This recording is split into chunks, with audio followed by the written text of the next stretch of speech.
ci rassemblement bi di ko fa wax. pour wax ko ci affaire rassemblement bi. waaw li wane amul sens. li wane amul sens.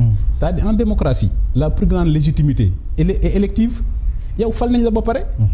Sénégalais fal nañ la président 54%. nga dem législative ñu jox la 130 députés est-ce que tu as besoin de te prouver toi-même que tu es populaire. Qu'est-ce qu'il veut prouver. Et c'est ça la bonne question. Qu'est-ce que Ousmane Sonko veut prouver. Et qu'est-ce qu'il cherche à prouver en faisant le meeting. Et c'est ça la bonne question. Qu'est-ce qu'il veut prouver. Il veut prouver au président de la République. Le président. Il veut prouver au président de la République que c'est lui aujourd'hui qui a le parti, qui a l'appareil. Et c'est là où l'analyse devient intéressante. Wow. Xam nga ce que ça induit. Mais ça veut dire que donc Sénégal de fait nous sommes dans un régime de cohabitation. De cohabitation. Mais bien sûr. Mais aujourd'hui, il est manifeste que le président et le premier ministre ne sont plus du même camp. Parce que si le premier ministre veut prouver au président que oui, c'est moi qui contrôle le parti, c'est moi qui contrôle l'Assemblée nationale, il faut faire ce que je dis. Il cherche à s'imposer et à imposer sa volonté au président de la République. Mais c'est la cohabitation.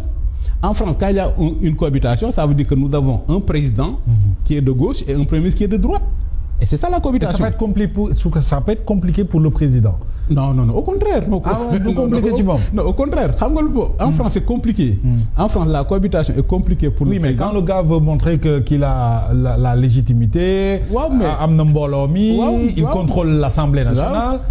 Et c'est pourquoi aujourd'hui, de fait, nous sommes dans le cadre d'une cohabitation. Oui. La différence dans une cohabitation entre la France et le Sénégal, en France, le président ne peut pas virer le Premier ministre. Le président ne peut pas démettre le Premier ministre. Et c'est pourquoi Jospin a été Premier ministre de cohabitation pendant 5 ans. Mais c'est le président. Le président a ce que j'appelle l'arme thermonucléaire du décret. Et c'est ça qui est intéressant aujourd'hui en termes d'analyse entre le président Ousmane Sonko et le président Bassirou Diomaye Faye. C'est une cohabitation de fait. Attaqué. C'est le camp du président. Oui. Abdourahmane Diouf, la coalition Diomaye.